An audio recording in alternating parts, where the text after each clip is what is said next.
En el período arqueológico, el Tames se estableció en su curso actual durante el Paleolítico, hace entre 470.000 y 13.000 años. Los paisajes ribereños siempre han sido lugares deseables para vivir, cazar, recolectar alimentos y transitar. En su curva, la zona de Kew y Richmond siempre han sido un importante centro de actividad humana. El río y sus alrededores ofrecen no solo agua, sino también una variedad de nichos ecológicos que proporcionan recursos vitales como alimentos, ropa, herramientas, combustibles y materiales de construcción.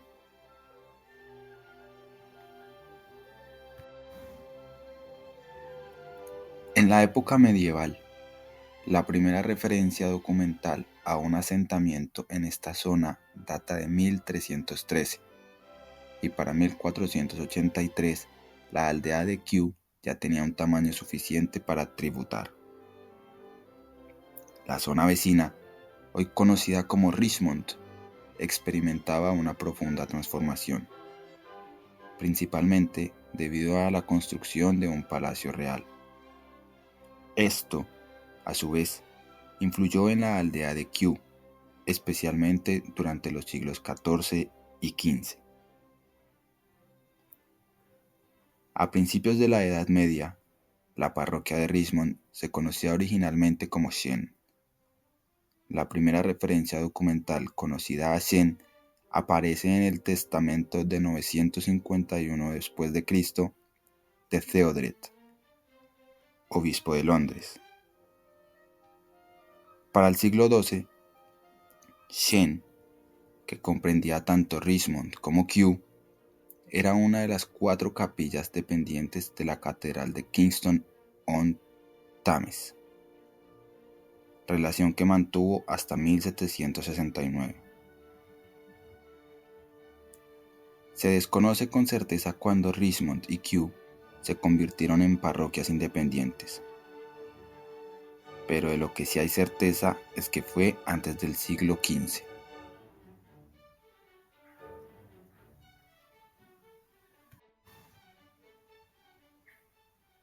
La historia del desarrollo de Kew comenzó en los siglos XVI y XVII. Enrique VII construyó el Palacio de Richmond en el siglo XVI, sobre el emplazamiento de la antigua residencia real. Trasladó su corte al palacio durante los meses de verano, lo que transformó radicalmente la percepción que se tenía de la zona. La ubicación de Richmond a orillas del Támesis permitía al rey y a sus cortesanos viajar en barco desde y hacia Londres, con mayor rapidez y comodidad que por carretera. La mera presencia de la corte atrajo a nobles y cortesanos influyentes a la zona. Y en el cercano pueblo de Kew experimentó un rápido crecimiento durante los siguientes 100 años. En el siglo XVII, Kew se consolidó como un centro de poder e intriga política.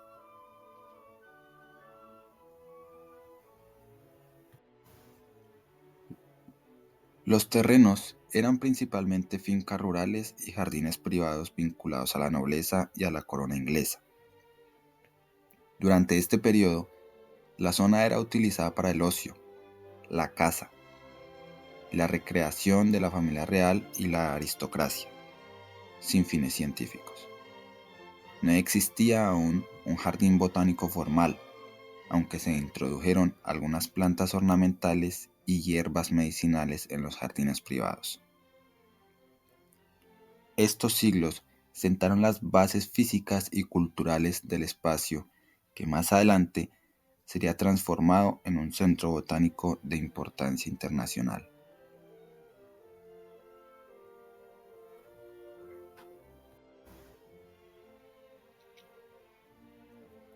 Entre 1700 y 1772, los terrenos pasaron de ser un refugio de la realeza, que, bajo el impulso de la princesa Augusta, madre del futuro rey Jorge III, se transformó el espacio en un jardín botánico al fundar los Jardines Botánicos de Kew en 1759, con la ayuda de Lord Bute.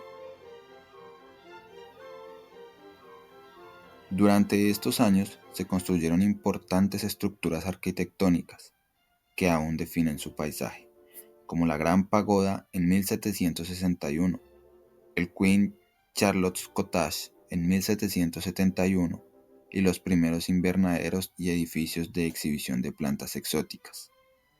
Estas obras no solo embellecieron el jardín, sino que también reflejaron la fascinación de la época por la botánica, la ingeniería y la estética paisajística, sentando las bases para que Kew se convirtiera en un centro científico y cultural de renombre mundial.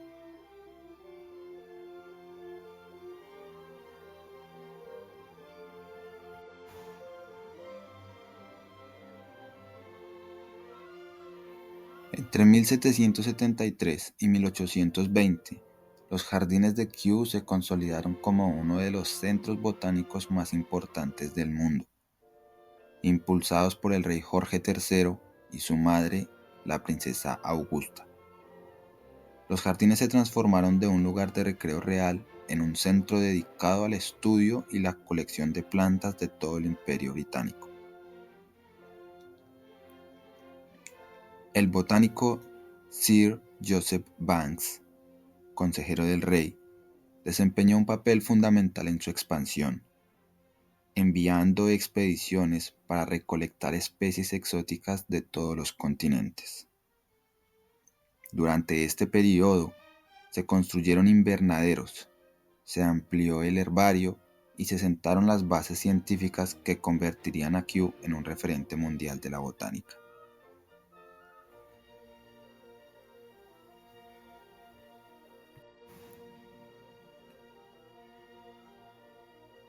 Entre los años 1820 y 1841, los jardines de Kew continuaron su desarrollo como centro botánico bajo la dirección de expertos como William Hooker, quien impulsó la profesionalización de las colecciones y la investigación científica.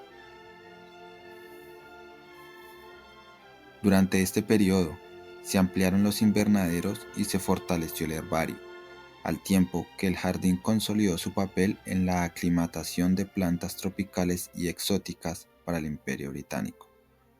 Kew se convirtió en un centro para el estudio sistemático de la botánica, combinando la exploración científica con la exhibición pública, sentando así las bases de su prestigio internacional en el siglo XIX. En este periodo, Kew Gardens no solo se consolidó como centro científico, sino que también fortaleció su papel como espacio cultural y educativo. Además, se implementaron las expediciones botánicas a las colonias británicas, trayendo nuevas especies que ampliaron la diversidad del jardín y su valor económico. Esta época sentó las bases de Kew como un referente mundial en la difusión del conocimiento botánico y en la conexión entre ciencia, educación y cultura.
Entre los años 1841 y 1885 se expandió The Royal Botanic Gardens. Se construyó el Palm House en 1844, diseñada por el arquitecto Decimus Burton y el ingeniero Richard Turner. Es un invernadero de estilo victoriano de hierro forjado y cristal que abarca más de 2.174 metros cuadrados. Su nave central alcanza unos 20 metros de altura y cuenta con una pasarela a 9 metros, lo que permite al visitante caminar entre la copa de las palmeras tropicales. La Palm House no solo es un espacio de exhibición, sino un centro vital de investigación, conservación y educación. Muchas de sus especies sirven para estudios de biodiversidad, cambio climático y conservación ex situ.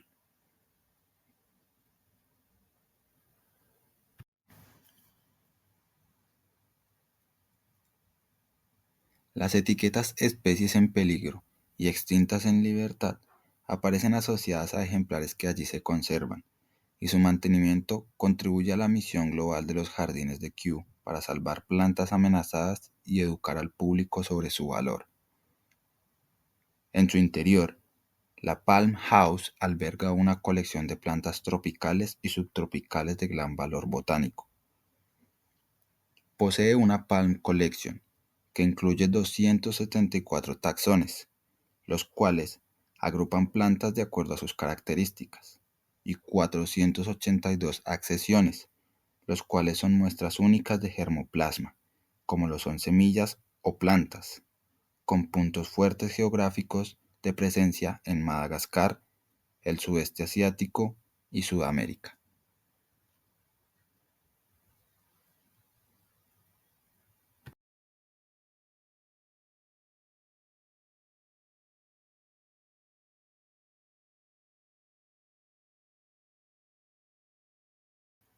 La Water Lily House, construida en 1850 por el arquitecto Decimus Burton como un invernadero específico para plantas acuáticas tropicales, en especial la Victoria amazónica, descubierta en Sudamérica a mediados del siglo XIX.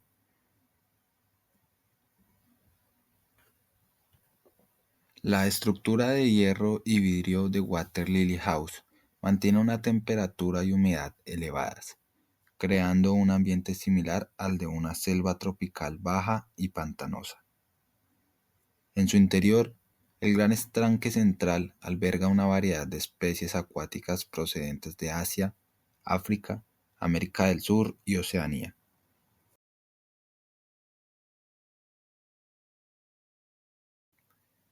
El Temperate House, construido a partir del año 1863, diseñado por Decimus Burton y dirigido por el ingeniero Richard Turner en colaboración con Nathaniel Adams.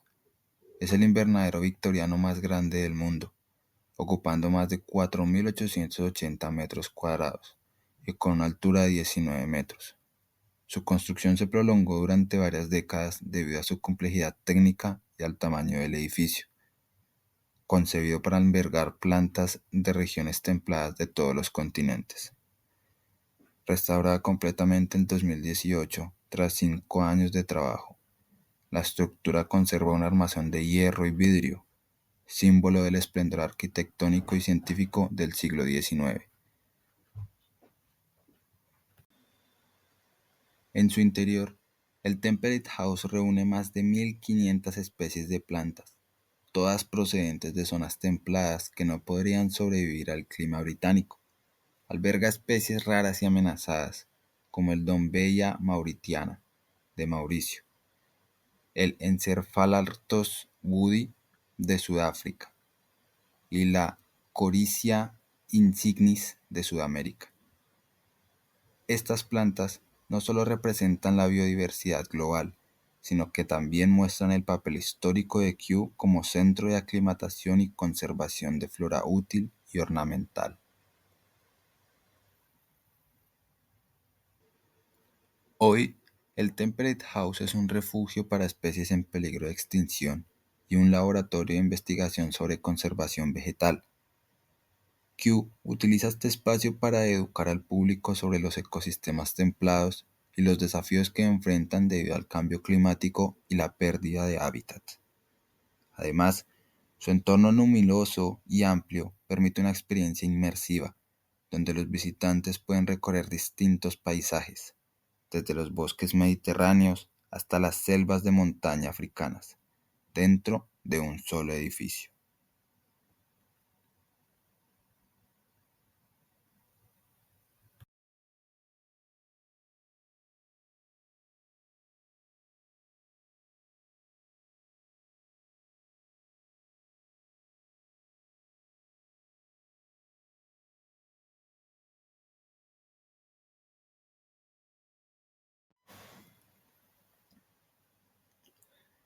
En esta época también se diseñó el National Arboretum, se fundó el Herbarium Collection, los jardines fueron remodelados, la investigación científica se expandió y Kew se convirtió en un elemento esencial para el imperio en desarrollo, suministrando semillas, cultivos y asesoramiento hortícola a las colonias.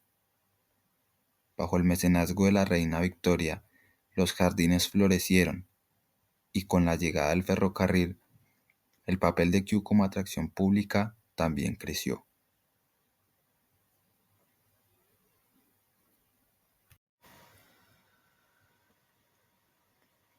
Todo esto tuvo lugar bajo la dirección de los dos primeros directores, Sir William Hooker y su hijo Sir Joseph Hooker, junto con el paisajista y artista William Nesfield y el consultor arquitectónico Decimus Burton.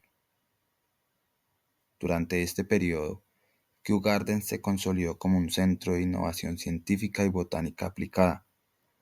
Se fortalecieron las expediciones internacionales, trayendo nuevas especies de plantas de África, Asia y América, muchas de las cuales tenían importancia económica para el Imperio Británico, como el té, el caucho y la quinina.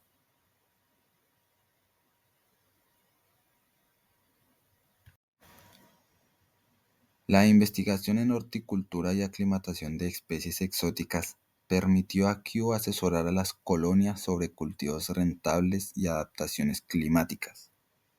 Además, el jardín comenzó a sistematizar sus colecciones, creando registros y catálogos detallados que fortalecieron su reputación internacional.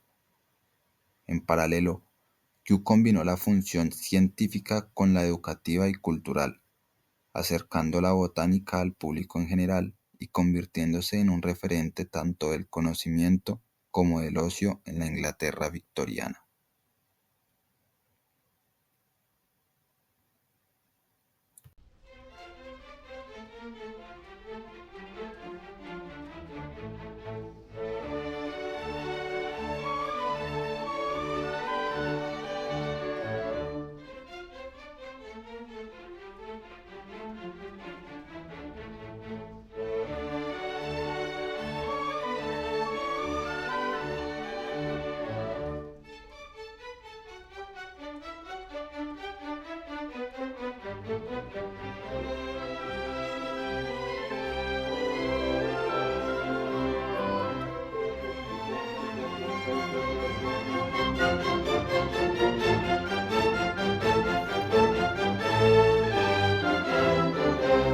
Entre los años 1885 y 1945, los jardines de Kew experimentaron una profunda transformación, marcada por los cambios en el Reino Unido y en el mundo.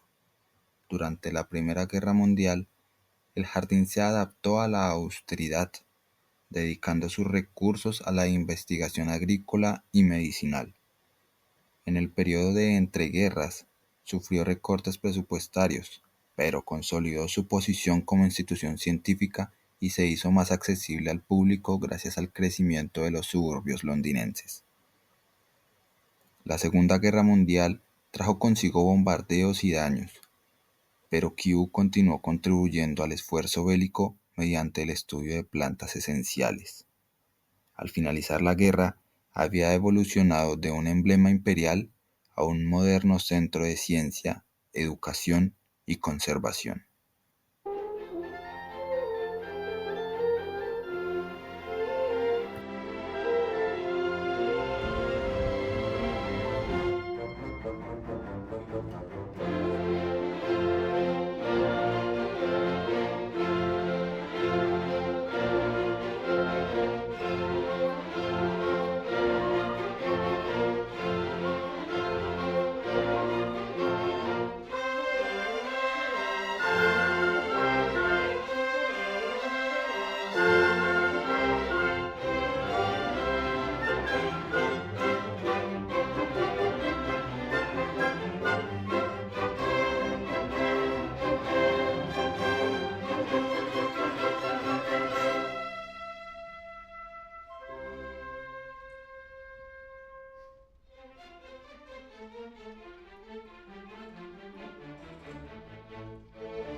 Con el fin del Imperio Británico, su función pasó de servir a las colonias a convertirse en un centro internacional de investigación científica y conservación.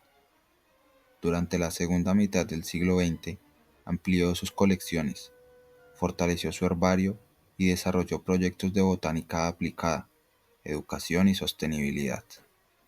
En las últimas décadas, Kew ha asumido un papel global en la protección de la biodiversidad y la lucha contra el cambio climático, con iniciativas como el Millennium Seed Bank y la investigación sobre especies en peligro de extinción.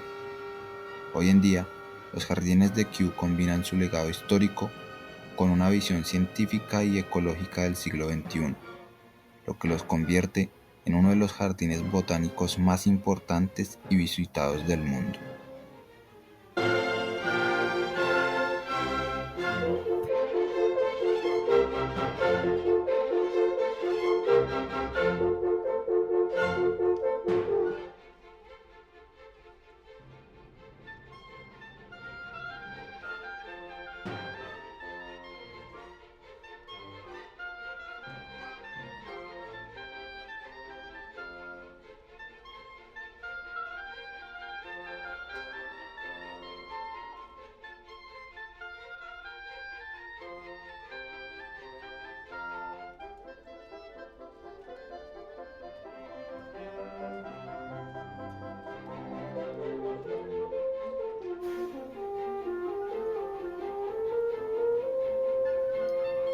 El futuro de los jardines de Kew se centra en la sostenibilidad, la innovación científica y la educación ambiental global.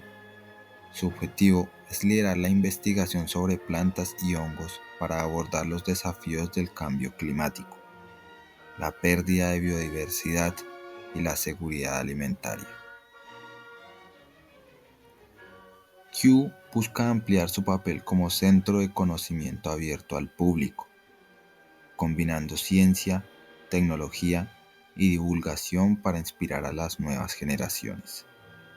Con proyectos internacionales de conservación, digitalización de sus colecciones y la reducción de su huella de carbono, el jardín se posiciona como un modelo de institución verde comprometida con el planeta y el futuro de la vida.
Kew está llevando a cabo un proyecto científico de gran envergadura: la digitalización de aproximadamente 8,5 millones de especímenes de herbario y hongos. En 2025 se inauguró el Carbon Garden, un espacio donde las plantas narran la historia del CO2, el suelo, el clima y el papel que todos podemos desempeñar. A partir de 2027, la legendaria Palm House experimentará una transformación: nuevos cristales, una estructura restaurada, sistemas neutros en carbón, un testimonio de cómo el patrimonio botánico se adapta al siglo XXI.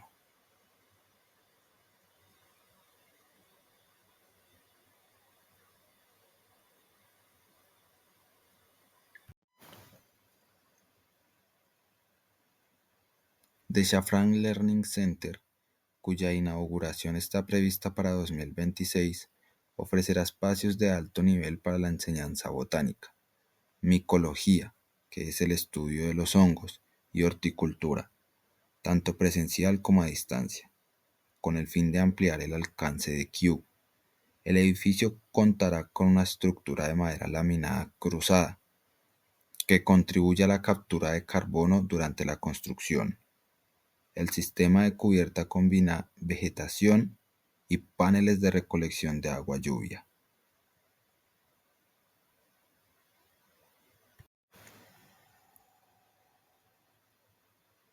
Obtendrá la certificación Passive House, consumo energético muy bajo, además de las certificaciones BREEAM, Building Research Establishment Environmental Assessment Methodology, por sus siglas en inglés, Plus Outstanding, y Whole Life Zero Carbon, en consonancia con el compromiso de Kew de alcanzar la neutralidad de carbono para 2030.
El Princess of Wales Conservatory, inaugurado en 1987 por la princesa Diana en honor a Augusta de Sajonia-Gotha, madre del rey Jorge III y fundadora de los jardines originales de Kew, es uno de los invernaderos más modernos e innovadores del recinto. Diseñado por el arquitecto Gordon Wilson, combina tecnología contemporánea con la tradición científica de Kew.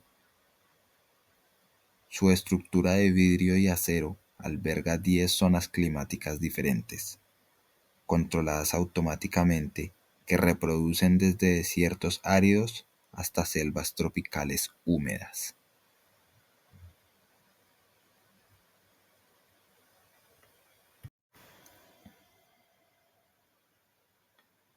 En su interior se encuentran más de 1.500 especies de plantas provenientes de todo el mundo. En una sola visita, los visitantes pueden recorrer ambientes que van desde el desierto de América y África, con cactus y suculentas, hasta los bosques tropicales de Asia y América del Sur, donde crecen orquídeas, helechos, bromelias y plantas carnívoras. Esta diversidad refleja los esfuerzos de Kew por mostrar la increíble adaptabilidad de las plantas a distintas condiciones ambientales y por promover la conservación de ecosistemas amenazados.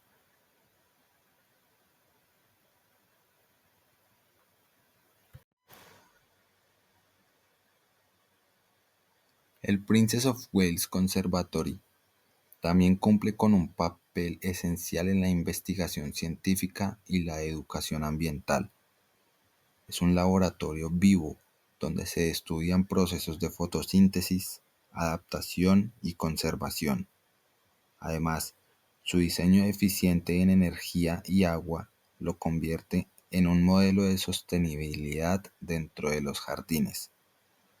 Exhibiciones temporales y eventos educativos acercan al público a temas de biodiversidad, cambio climático y uso responsable de los recursos naturales, reafirmando su papel como puente entre ciencia, arte y conciencia ecológica.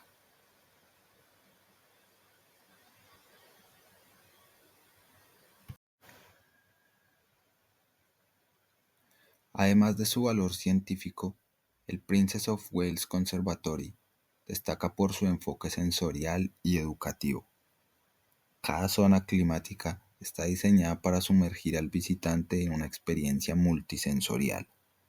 Los aromas dulces de las orquídeas, la humedad palpable de las selvas tropicales y la sequedad del aire desértico permiten comprender cómo las plantas sobreviven en condiciones extremas.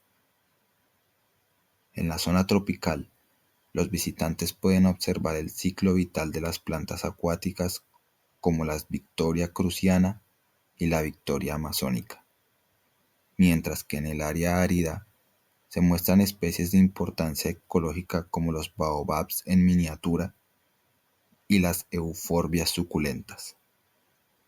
Este enfoque interactivo convierte el conservatorio en un espacio donde la botánica se vive, no solo se observa, consolidando a Kew como un referente mundial en divulgación ambiental.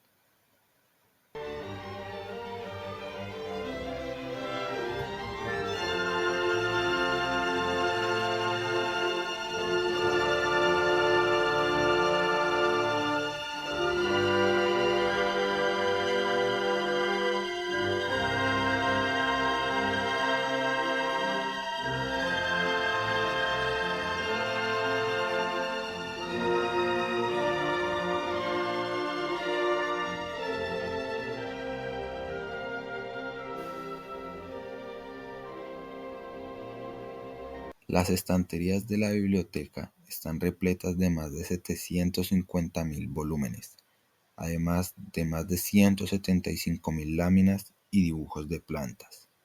1.100 empleados trabajan incansablemente en los jardines, lo que los convierte en uno de los centros de investigación botánica más importantes del mundo. Fue declarado Patrimonio de la Humanidad por la UNESCO en 2003. Este reconocimiento destaca su valor universal excepcional, que abarca su rica historia, sus diversos paisajes y sus importantes contribuciones a la botánica y la ecología.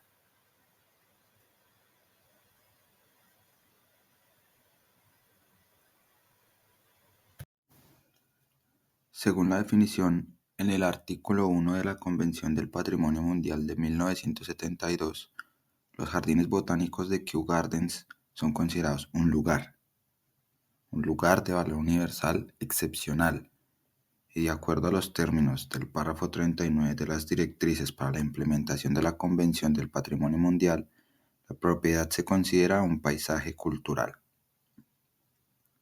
La totalidad del inmueble se encuentra dentro de una zona de conservación designada por London Borough o Richmond upon Thames. Otra parte de la zona de amortiguamiento está protegida por la Conservation Zone of the London Borough of Hounslow.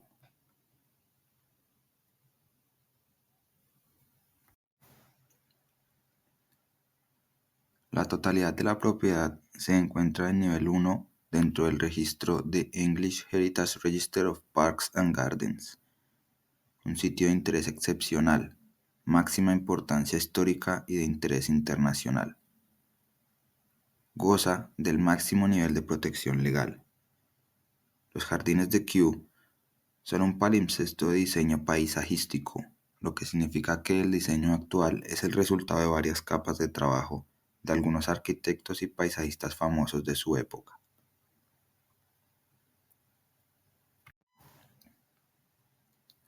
Se debe destacar la influencia clave de tres paisajistas: Sir William Chambers, Lancelot Capability Brown y William Nesfield. Sir William Chambers experto en arquitectura ornamental y exótica, fue el arquitecto y asesor de la princesa Augusta, madre de Jorge III, a mediados del siglo XVIII.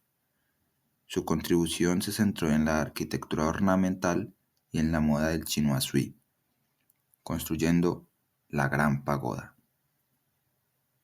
Construyó también orangerie, construyó templos y folies. Diseñó templos como el Templo de Bellona, el Templo de Eolo y la Grand Arch. Las obras de Chambers le dieron a Kew su carácter ecléctico y arquitectónico del siglo XVIII.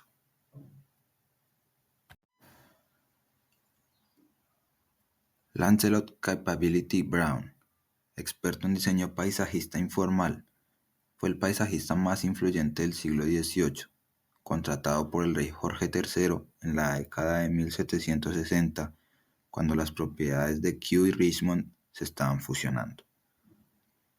Creó un paisaje naturalista, eliminó los jardines formales y geométricos para crear un estilo más natural con vistas amplias a través del paisaje. Construyó la zona que ahora se conoce como Rhododendron Dell. También diseñó el muro invisible, el cual marca los límites de los jardines junto al Támesis. Brown transformó una colección de jardines formales en un paisaje abierto de parque inglés.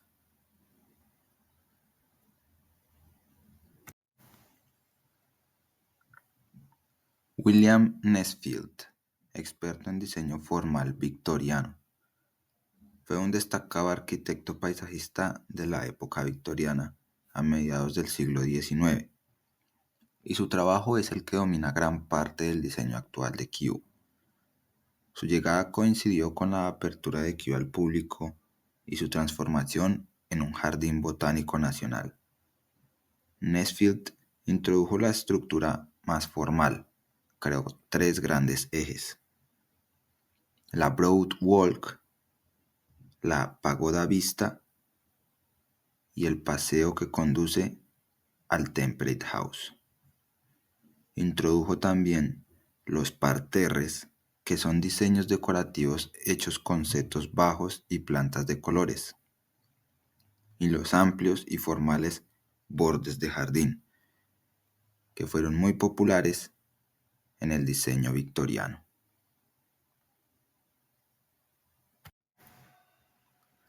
Los jardines botánicos de Kew fueron inscritos en la UNESCO bajo los criterios 2, 3 y 4. El criterio 2, debido a que desde el siglo XVIII los jardines botánicos de Kew han estado estrechamente vinculados a los intercambios científicos y económicos establecidos en todo el mundo en el campo de la botánica, y esto se refleja en la riqueza de sus colecciones. Los elementos paisajísticos y arquitectónicos de los jardines reflejan influencias de diferentes regiones del mundo. En el criterio 3, los jardines de Kew han contribuido en gran medida a los avances en muchas disciplinas científicas, en particular la botánica y la ecología. En el criterio 4, los jardines paisajísticos y los edificios creados por artistas célebres como Charles Bridgman, William Kent, Lancelot Capability Brown y William Chambers reflejan el comienzo de movimientos que tendrían influencia internacional.